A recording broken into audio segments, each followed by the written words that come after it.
ikinasa na po ang manhunt operation ng mga otoridad laban po kay Apollo Kibuloy na nahaharap po sa patong-patong na kaso.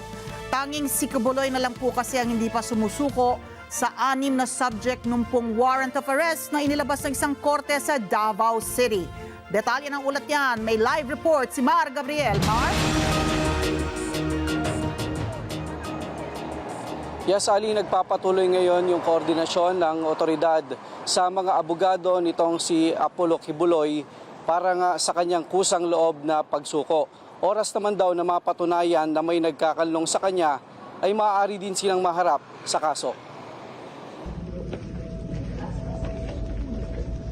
Sinadya ng mga operatiba ng Davao Police, CIDG at National Bureau of Investigation ang resort na ito sa Samal Island na pag-aari ni Kingdom of Jesus Christ founder Apollo Kibuloy para isilbi ang kanyang warrant of arrest.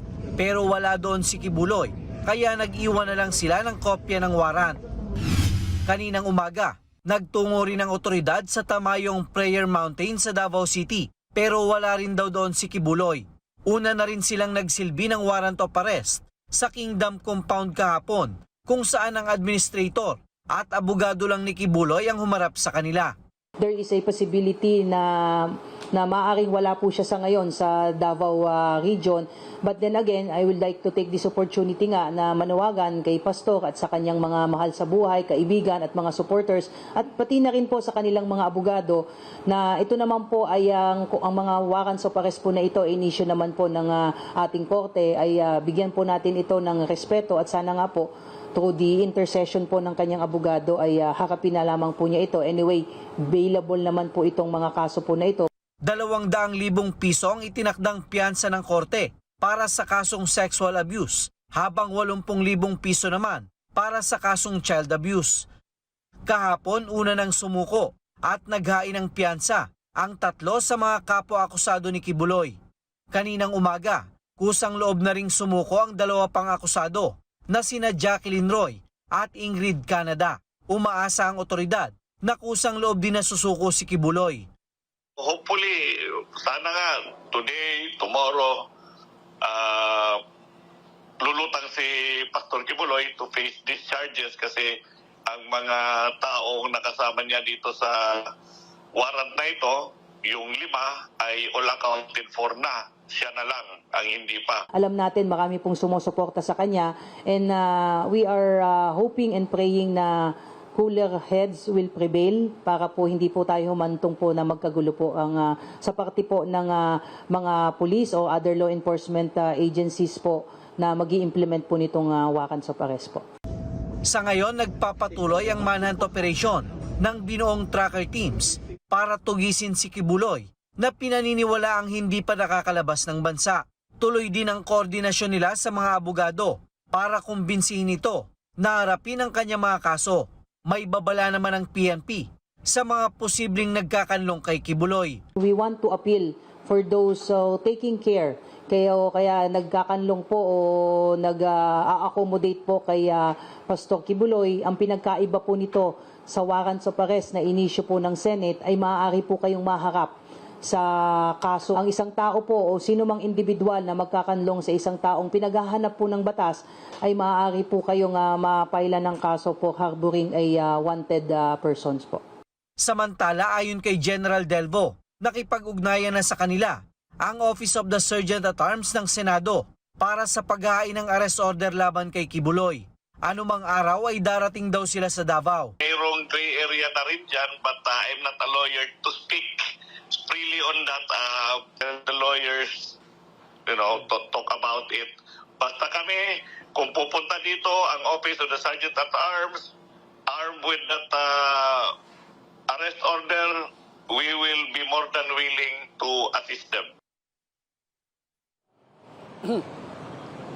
Ali, tiniyak naman ng Davao Police na hindi nila bibigyan ng special treatment itong si Apollo Kibuloy. Nangako rin sila sa mga tagasunod at mga taga-suporta nito na poprotektahan nila yung kanyang mga karapatang pantao. Ali? Bar, itong tanong ko dito sa babala ng PNP, no? Binantaan nga yung mga tao na nagkakanlong dito kay Kibuloy dahil napakahirap na magtago ng nag-iisa nang walang tulong ng iba dyan. At yung harboring a criminal, mabigat bang kaso yan? Well, Ali, yung harboring a wanted person, bumabagsak yan dito sa Presidential Decree 1829. Ay magpo-fall yan under dito sa obstruction of justice. May katumbas yan, Ali, na 4 hanggang 6 na taong pagkakulong at 1,000 hanggang 6,000 pisong multa. So pag ikaw ay napatunayan na nagkakanlong ng isang wanted person at pinipigilan mo itong mga otoridad na isilbi yung warrant of arrest o yung pagkaka-aresto sa kanya, binibigyan mo siya ng accommodation o ika nga ay safe haven, ay maituturing ka at o maaari kang masampahan nitong nasabing kaso. Oo nga, Mar. Naku, parang wala pa tayong naulinigan na meron ng bounty. Wala pang reward sa sino mang magbibigay ng impormasyon at makapagtuturo kung saan siya nandun. Wala pa tayong nababalitaang reward. Well, sa ngayon, wala pang reward na inalalabas para nga sa ika-aresto nitong si Kibuloy dahil ayon sa otoridad, binibigyan pa nila ng tsansa na kusang loob na sumuko gaya nga nung kanyang mga co-accused. Actually, patuloy yung pakikipag-usap nitong Davao at nitong NBI operative sa mga abogado niya para kusang loob siyang isuko at sa ganon ay maiproseso at maiharap sa korte para doon sa pagpapatuloy ng pagdinig dito sa kanyang mga kinakaharap na kaso. Bagaman napuntahan na ng mga otoridad yung 3 sa mga kilalang property nitong si Kibuloy dyan sa Davao Region, ay umaasa sila na may mga taong makikipagtulungan sa kanila na magbibigay ng impormasyon kung nasaan talaga itong si Kibuloy. At kung dumating ang panahon na yon, ay maaari daw silang mag-proceed doon sa susunod nilang hakbang o yung paghahain naman ng search warrant para nga kung sakaling sigurado na nasa isang partikular na lugar itong si Kibuloy ay may mga dokumento sila para pasukin itong nasabing lugar at isilbi sa kanya yung warrant of arrest. Klaro. Okay, maraming salamat, Mar Gabriel.